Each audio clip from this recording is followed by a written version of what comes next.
अस्सलाम वालेकुम, मैं हूँ शबाना। आप देख रहे हैं कुक विद शबाना 784।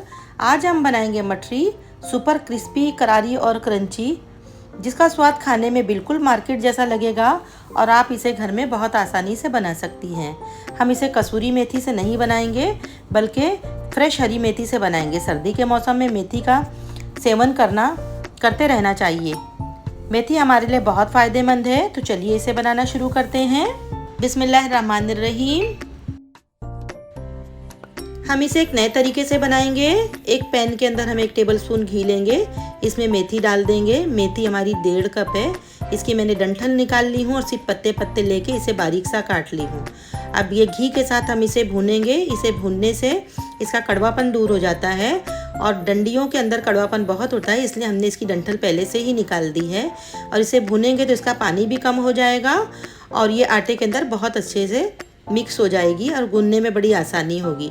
लीजिए, मेथी हमने अच्छी तरीके से भून ली है, इसका पानी ड्राई हो गया है।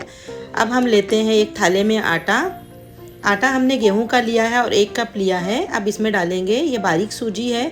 बारीक सूजी से इसमें क्रिस्पीपन आएगा। आप चाहें तो यहाँ पे मैदे का भी इस्तेमाल कर सकती हैं, या तो आधा आटा और आधा मैदा भी ले सकती हैं। दोनों को हम खूब अच्छी तरीके से मिक्स कर लेंगे, आटे और रवे को। अब इसमें डालेंगे 1 टीस्पून काली मिर्च का पाउडर, क्वार्टर टीस्पून हल्दी पाउडर, ½ टीस्पून लाल मिर्च का पाउडर, ½ टीस्पून कुटी हुई लाल मिर्च, नमक अपनी ज़रूरत के हिसाब से लेंगे और 1 टीस्पून हम इसमें ज़ीरा पाउडर डालेंगे।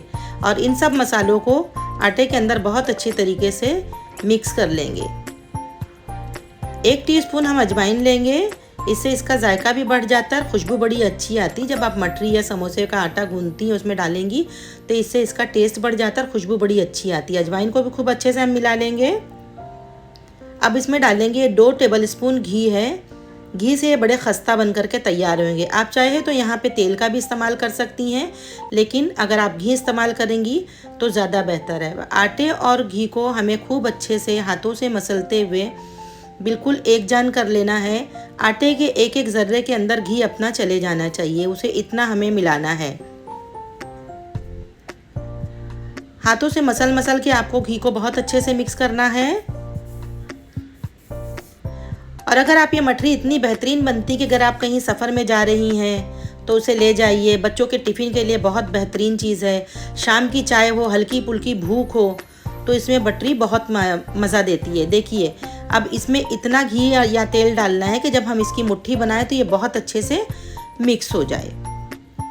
देखिए कितने अच्छे से मुट्ठी बन रही है, यानी कि इसके अंदर मोयन बिल्कुल परफेक्ट है। अब इसके अंदर हम ये मेथी जो पहले हमने भून के रखी थी इसे डाल देंगे और इसे भी बहुत अच्छी तरीके से आटे के अंदर मिक्स करते जाएंगे। अभी ये गट्ठा बनी हुई है मेथी, इसे उंगलियों की मदद से खोलते हुए पूरे आटे के अंदर हमें धीरे धीरे इसी तरह मिक्स करना है। और इसे जब तक मिक्स करना है कि हमारी मेथी पूरी तरीके से पत्ते पूरे अलग ना हो जाए और आटे के अंदर ये बहुत अच्छे से मिक्स ना हो जाए, वरना हम इसे पहले ही गूंदने लगेंगे तो कहीं कहीं मेथी ज़्यादा हो जाएगी और आटा रह जाएगा। देखिए, आटे को हमने मेथी के साथ में बहुत अच्छे से मिक्स कर दिया है। अब इसके अंदर पानी डाल करके इसे गूंदना शुरू करेंगे। पानी आप एक साथ इकट्ठा ना डालिएगा, हिसाब से डालिएगा। और इसके आटे को मटरी के थोड़ा सा सख्त गूंदा जाता है, नरम नहीं गूंदते हैं। और वैसे भी इसके अंदर सूजी है तो ये बाद में और थोड़ी सी फूलती है। तो इसे एक अच्छा टाइट सा डो बनाना है हमें। धीरे धीरे हम सारा आटा इकट्ठा करते जाएंगे और जितनी ज़रूरत हो हम उतना पानी इसके अंदर ऐड करते जाएंगे। देखिए, आपको मेरे हाथ से लग ही रहा होगा कि कितना आटा इसका सख्त है। ये माशाल्लाह देखिए बिल्कुल गूंद करके तैयार हो गया है। मुझे कम से कम इसे 5 से 7 मिनट में इसको गूंदी हूँ। अब इसके टुकड़े कर लेंगे, एक रोल बना लेंगे और इसके जैसे मोमोज करते हैं ना, बस उतने छोटे छोटे से इसके हमें टुकड़े काट के निकालना है। बस 1-1 इंच के आप ऐसे निकाल सकती हैं। सारी गोलियां हम इसी तरह काट करके लोई बना के तैयार कर लेंगे। ये देखिए, हमने लोई बना ली है, सारी हमने तैयार कर ली है। इसी तरह आप भी करें अगर बनाना हो। अब इसे प्रेस करेंगे हथेली की मदद से और बेलन से हल्के हल्के हम इसे बेलेंगे। मटरी को बहुत बारीक नहीं बेलना है, बस इतनी इसकी आप थिकनेस देखिए, बस इसे इतना ही बेलना है। और एक फोक की मदद से इसमें हम छेद कर देंगे। आप चाहे तो छुरी की मदद से भी कर सकती हैं। छेद करने से इसमें ये फ़ायदा होगा कि जब हम इसे तेल में डाल के तलेंगे तो ये फूलेगी नहीं और बड़ी क्रिस्पी बनेगी। अभी एक बड़ी सी लोई में ली हूँ और इसे एक साथ बेल के बड़ा करके बना लेंगे, क्योंकि जब हम एक एक करके बनाएंगे तो उसमें वक्त बहुत जाता है। और अगर आपके पास उतना टाइम हो तो आप बेशक उस तरह बनाइए। अगर टाइम नहीं है तो आप एक बड़ा सा लोई ले लीजिए, उसे सूखे आटे में लगाइए, हाथों की मदद से थोड़ा फैला लीजिए, फिर इसे हम बेलेंगे। ये देखिए चकले पे हमने रख दिया है। अब इसे धीरे धीरे हल्के हाथों से हमें बेलना है और इसे इसी तरह गोल घुमाते हुए बढ़ाते जाना है। इसकी थिकनेस हर तरफ से एक जैसी होनी चाहिए। ये ना हो कि आपने कहीं से मोटा बेल दिया और कहीं से पतला। देखिए हमने जितनी बड़ी हमारा चकला था उतना ही बड़ा हमने बेल के तैयार कर लिया है। अब एक कुकी कटर की मदद से मैं इसे कट कर लूँगी। ये बहुत ही आसान है, एक साथ हमारी ढेर सारी बन करके तैयार हो जाती है और हमारा टाइम भी बचता है। अगर आप अकेली करने वाली हैं तो आपके लिए ये बेहतर है। और जो साइड का जो कटा हुआ हिस्सा है ये सारा हम निकाल लेंगे और फिर इसे इकट्ठा करके बाद में दोबारा फिर से हम बेल लेंगे।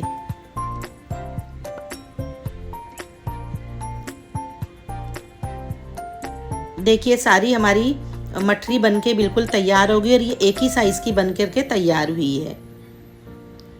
अभी से एक साथ हम इकट्ठा एक ही बार में ही फोक से बिल्कुल करीब करीब आप सुराख करिएगा। इससे मठरी बड़ी खस्ता बनेगी और तेल इसके सुराखों से अंदर तक जाएगा तो ये बहुत अच्छी से सिकेगी और बड़ी कुरकुरी और क्रिस्पी और करारी बनेगी। ये आटे की है तो इसे सेकने में टाइम ज़्यादा लगता है, और अगर आप मैदे की बनाएंगी तो वो बहुत जल्दी से क्रिस्पी हो जाती हैं। सारी मठरी हमारी रेडी हो गई है। अब हम इसे निकाल लेते हैं एक प्लेट के ऊपर। तेल हमने एक साइड गर्म होने के लिए रख दिया था। ये देखिए एक छोटा सा टुकड़ा डाल करके देखेंगे तेल के अंदर, ये बिल्कुल सही टेम्परेचर है तेल का। इसमें हल्के हल्के से बबल आने लगेंगे तब हमें इसमें मठरी डालना है। और जितनी एक बार कढ़ाई में आपके आ जाए, जितना बड़ा पैन हो आप उतनी डालिएगा। मठरी अभी देखिए नीचे बैठी हुई है। ये जैसे जैसे सीखेंगी धीरे धीरे ये हल्की होकर के ऊपर आना शुरू हो जाएंगी। बस तेल का टेम्परेचर हमें लो ही रखना है, हाई पे नहीं करना है, और हमारी फ्लेम भी स्लो पे ही है। चम्मच की मदद से हम इसके ऊपर तेल इसी तरह डालते जाएंगे और इसे चारों तरफ से गोल गोल घुमा घुमा करके ही हमें तलना है। हल्की होके जब ये ऊपर आ जाएंगी तब इसे अलटते पलटते हुए हल्का गोल्डन कलर ले आना है।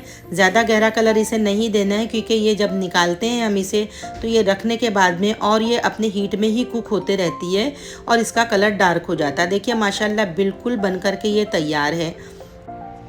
क्रिस्पी करारी क्रंची मठरी बन के तैयार है। अब हम इसे प्लेट में निकाल लेंगे। अब इसका रंग देखिए माशाल्लाह कितना खूबसूरत सा गोल्डन गोल्डन सा आया है। इसी तरह हम इसे निकाल लेंगे और दूसरा बैच भी इसी तरह डाल के हम सारी मठरियाँ इसी तरीके से तैयार कर लेंगे।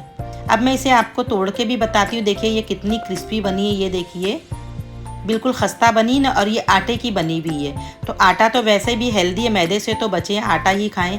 और अगर आपको मेरी रेसिपी अच्छी लगती है तो लाइक करें, शेयर करें, सब्सक्राइब करें। मिलते हैं अगली रेसिपी में। अल्लाह हाफिज़।